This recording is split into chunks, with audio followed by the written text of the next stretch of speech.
we are indeed doing another massive Lotus Eaters live stream to cover the US elections on Tuesday, the 5th of November.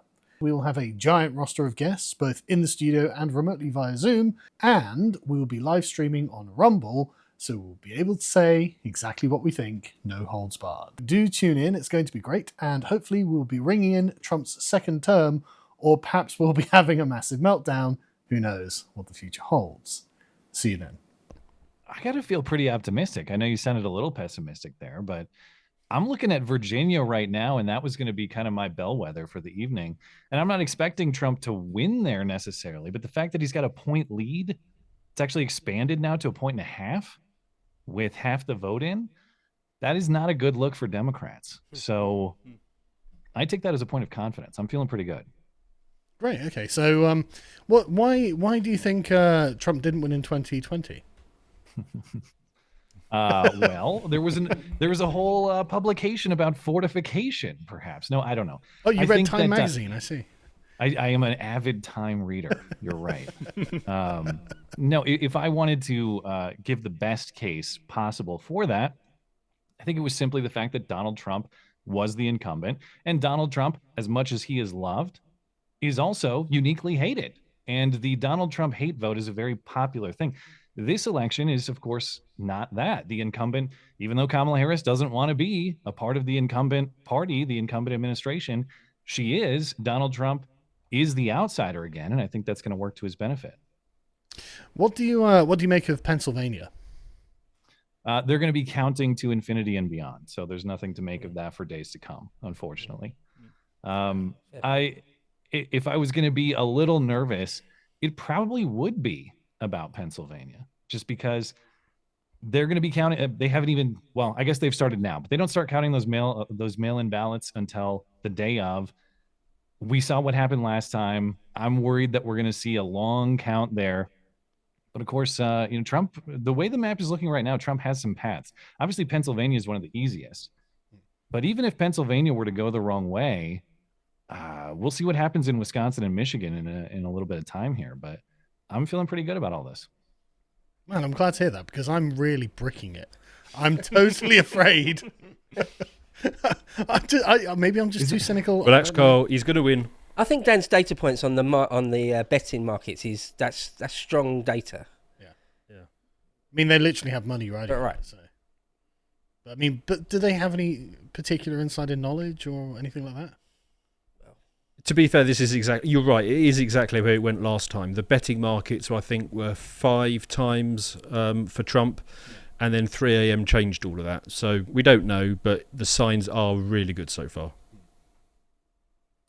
Can I ask, is there a reason for your pessimism beyond just being jaded by? Well, is there a objective data point that you're referencing?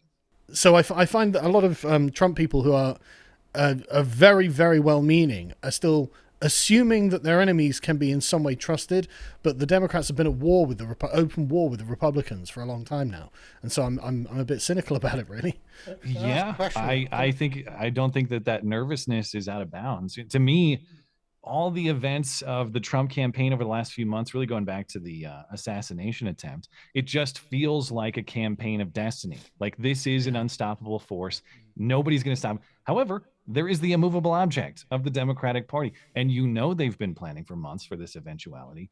And the one thing that is very hard to envision happening is Donald Trump walking away with a decisive victory, maybe even tonight, and Democrats saying, well, we tried hard, we played fair and square, but dang it, he got us. So I guess we'll just have to think long and hard about the way that we appeal to Americans next time. Yeah, it is hard to envision that. And that's why, what I worry about is Donald Trump does have something of a decisive victory tonight, and then what? And then what over the next few weeks and months, I think could be very bad for the country, very bad for him personally too. We've seen people try to shoot him in the face. What's going to happen when the reality of his second term, if that's what happens tonight, when that is an official reality, how are people going to react? I'm very nervous about that. I push back on the framing there. When you say how people are going to react, implies a kind of neutral, non-aligned, organic response to the victory of Donald Trump, whereas actually I think what we know is that the Democrats will use Black Lives Matter as a weapon. All of a sudden, there'll be a new George Floyd event, and they will be essentially herded into the cities to loot, burn, and pillage in order to take revenge on the evil white supremacists who... Yeah, that's true. React implies that they haven't had a plot for a long time now. And people were talking about this last week with Kamala's her final pitch speech in DC, and there was information published about some of the cell phone location data and speculation or claims that the people who were there, this crowd of 75,000, wow, they're all so inspired. They love her so much. I haven't vetted the data myself, so I'll say that, I'll just reference it as a claim, but the claim was that these same people were that they have been at many of her campaign rallies, and they're also tied to Antifa events and Black Lives Matter events. And what does that imply? It implies that there's a mobile army of angry mobs to just deploy at will. And if that's the case, then it's not a reaction thing. It's these people are hired. They are mercenaries to go cause chaos. And we have the same in Britain, the sort of renter mobs with pre-printed stand up to racism cards. And I mean, wasn't it, who was it? Jack Posobiec was at the buses where they were busing people into various events and things like that. And it's like, okay, yeah. I mean, it really is a mobile renter mob that's probably Soros funded in the United States. So yeah, again, I don't want to frame it. Actually, I'm past the point of presuming neutrality with this kind of enemy. I think we can be honest about it. And it's 26. There's so many similarities between this campaign and 2016. Most recently, the saga of Peanut the Squirrel and the parallels to Harambe and all that. But in 2016, when Trump won, it was kind of fun. People screaming at the sky. All the memes were born. I'm sure there may be some of that, and in fact, there'll be a lot of that if this goes the direction it looks like it may. But if there's one difference, I think it's going to be that it's like, well, it was kind of funny last time. This time, it's like I need to wear body armor and potentially carry something to protect myself. Yeah, so I think there's going to be a hard edge to it this time. Yeah. I'm worried about that. Can I suggest a couple of data points that push in the opposite direction, though? Go ahead. In 2020, did the New York Times predict the election for Trump, as they've done tonight? In 2020, did the Atlantic run a story saying, do you know what's different this time? The resistance is over. Because they literally published a story that said, the resistance is over. We've basically given up. In 2020, I remember tons of YouTubers getting outright banned. Just outright banned from social media, from YouTube. This time, we've had Trump go on Joe Rogan to millions of views, 45 million views. And most importantly, in 2020, did one of the leaders of BLM enforce Trump? Did you see that, Matt? Actually, these are new points to me. First of all, I hadn't heard the New York Times point. That's official tonight. They're predicting a Trump win, or what's that about? Their live tracker is 281 Electoral College to Trump. It's very telling. Okay, so wow. And then who's the Black Lives Matter guy who endorsed Trump? That's also new to me. I forget his name, But unironically, the New York Post was reporting one of the Black Lives Matter leaders decided, I'm pro-Trump too, actually, because who doesn't hate Kamala? So if the exit polls are to be believed, there's a lot of that effect going on right now, that there are black men and Latino men who are really making a Trump push. And also what I saw was specific to Georgia, but a big independent swing for Trump, some 20 points.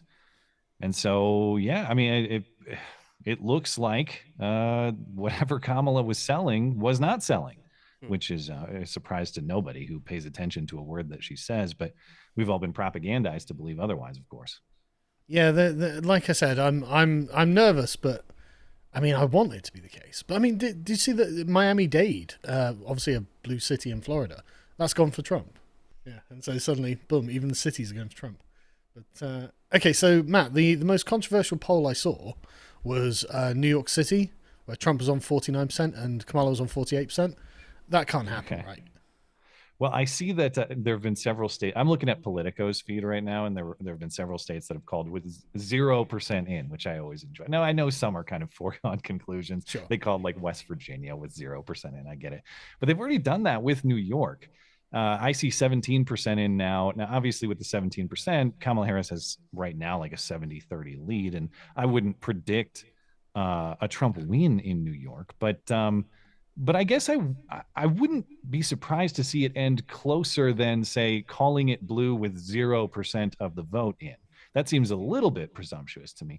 I mean, a lot of these states, like Virginia, like New York, states that you don't necessarily expect Trump to win, I think you can gain a lot of predictive value just looking at how close it is.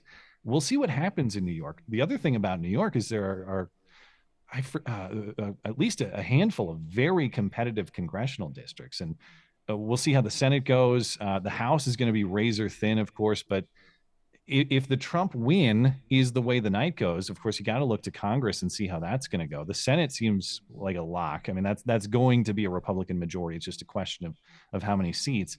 The House, though, I mean, that's basically a coin flip, and a lot of that will come down to New York and some of the upstate districts there. Just quickly to say, if Trump wins the White House and Congress, and say Senate's a lock, wow. Huge. Matt, you're making me. How is this happening? I'm not a natural pessimist, but man, on this I've been not black-pilled, but refusing to engage with an optimism. Have faith. I want to, but don't you feel that destiny though? Doesn't it feel like the greatest political comeback of all time? The mandate of heaven. I've been making videos about this and tweeting about this constantly. Like, no, there is like a sort of almost divine story being played out through Donald Trump and his campaign. This is Return of the Jedi. It's Return of the King from Lord of the Rings. Right. It's a gay, bloody Star Wars thing. No, it's Return of the King. The once and future president. Exactly, the once and future president. I'm totally on board with this kind of mythopoeic interpretation of things these days. Yeah. I do think there's something genuinely true about the narrative structure of life. So I'm feeling a lot more optimistic, but I'm still going to maintain my cynicism, even though New Mexico is apparently Trump leading, but it's only 7%, so never mind. But Matt, thanks so much for joining us, man. It's been a real pleasure. Yeah, thank you for having me. And hopefully I'll speak to you again soon. Yeah, sure. If you would like to watch the full uncut version that is also uncensored, head on over to lotuseaters.com to find out more.